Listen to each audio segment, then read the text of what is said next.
Баршаңызға қайырлы күн, сіздермен Рая, менің каналыма қош келдіңіздер. Бүгін сіздерге қантсыз және майсыз жасалатын ПП сметаник, яғни қаймақты пирогтың рецептімен бөлісемін. Алдымен бізге қамырын жасау үшін 100 грамм сүзбе қажет болады. 2 жұмыртқа, 2 ас қасық қаймақ және 1 ас қасық табиғи бал қосып, блендермен езіп аламыз.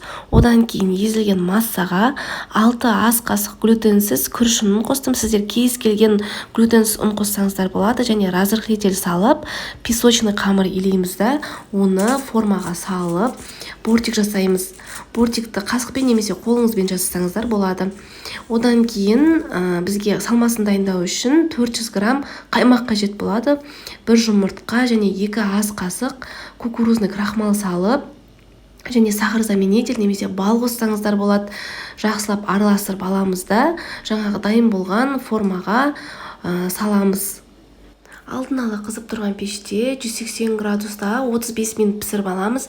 Нәтижесінде қантсыз жасалатын қаймақты пирогымыз осылай әдемі болып пісіп шығады.